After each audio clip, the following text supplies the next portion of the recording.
Hi, my name's Al and today I'm going to show you how to service the air can on your Fox rear shock. Fox recommend a super regular service schedule on your rear shock. We're talking about every 30 hours, but the best thing about it is that it's really easy to do and you don't need many tools. In fact, you've probably got pretty much everything that you need already. A rag, some paper towels, some float fluid, which either comes in a big bottle, which is better value, or these little sachets, which cost like a couple of quid. A small screwdriver or a pick if you're going to replace the seals. If you are replacing the seals, which you only really need to do if the shock's old or it's leaking air, then there's a bag of seals. Shock pump, piece of inner tube which will help you to remove the air can if it's particularly tight, and some alcohol for cleaning. And that's it. As with all suspension servicing, you've got to make sure that your work area is good and clean before you start. The first step, very important one, is to release all of the air from the shock. Don't attempt to remove the air can without removing all of the air. Make 100% sure it's all gone, otherwise it'll go bang. Before you start the service, make sure the outside of the shock is clean. Remove the O-ring, which you use to check the sag, and preferably clamp it in a vise or a workmate. Some frames you can leave it clamped in, so you can undo the air can, but it is easier to remove it from the bike altogether and clamp it like this. If the air can is rather tight, then you might find that wrapping some inner tube around will give you a greater purchase and make it easier to crack open the air can. Before you undo it all the way, it's a good idea to shove a rag through the lower eyelet. If you do have any air trapped in the can still, perhaps in the case of a stop down shop, then the can's not going to go flying off the end. So that's that undone. With the can undone, we can now remove it from the body of the shock and give it a really thorough clean.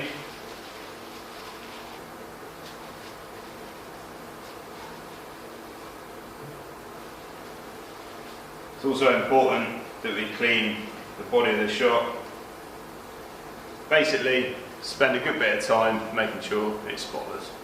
So with everything nice and clean, we can go ahead and replace the seals. Obviously, you're not going to bother replacing the seals. Just give them a good clean and we can move on to the next step. The most important seal is this here, which sits on the body. You can remove that easily with your fingers. And these two bushes here, which are split, so they pop off very easily as well. With them removed, give their seat here a proper clean.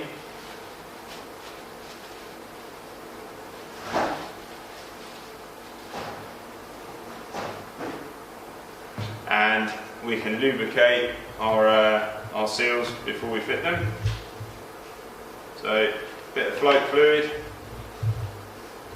make sure it's properly covered, onto the body. Make sure it's not twisted or folded and it's the right way around. Then we can fit our bushes.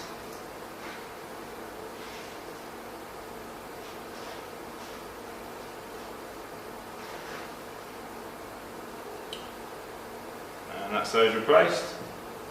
We can go on to do the air can itself. So the main seal that keeps all the crap out is that one. It's normally pretty filthy. And then inside we've got two bushing rings and a main seal. Now, It's important when we remove these that we don't scratch any part of the shock. So that's the actual air seal out, and then we've got the two bushing rings. Unfortunately these aren't split, so they're a bit harder to remove. There's one.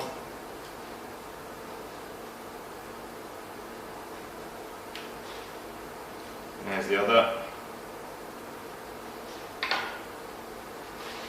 And we can give their seats a proper clean. Once we're happy that they're clean, again, lubricate the new seals, fit them into place.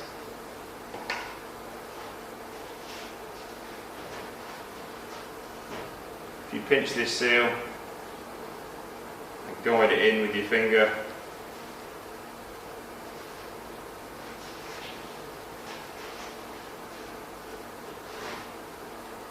it'll go in fairly easily with no tools. Same with the bushing rings. Pop them in one at a time.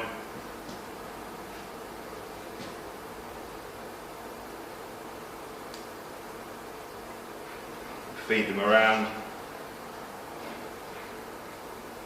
There's one either side of the seal.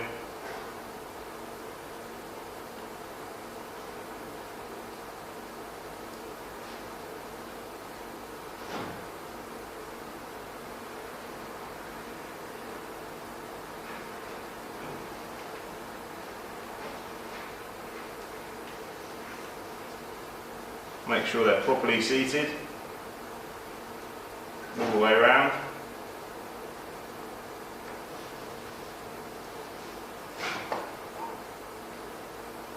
And then fit the wipe seal.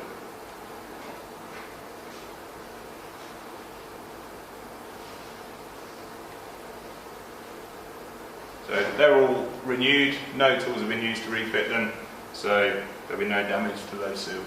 Now we're ready to refit the air can. We want a couple of cc's of float fluid in here.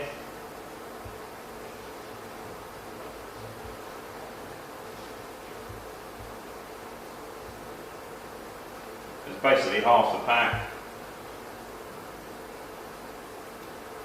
Or if you bought a big bottle, just a couple of cc's from the syringe. Put that in there.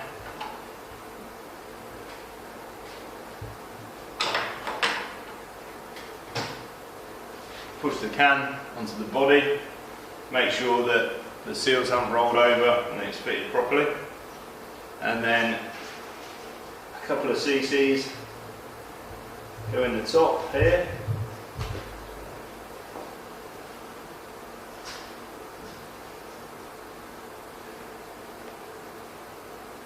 and then it's time to screw the air can into place. Make sure that any pro pedal or lockout or anything like that is turned off, because that's going to make it more difficult for you. And wind the rebound on as much as you can. It's just going to make the job a little bit easier for you.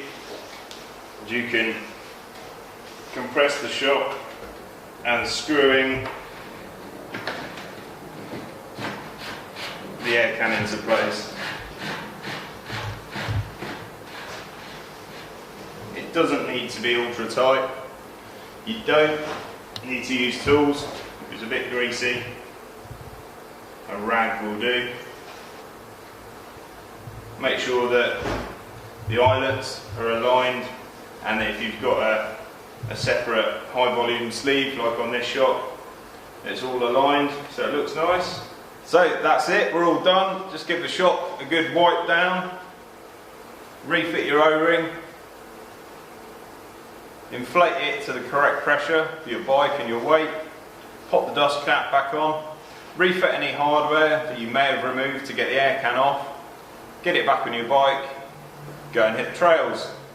Thanks for watching, cheers, see you next time.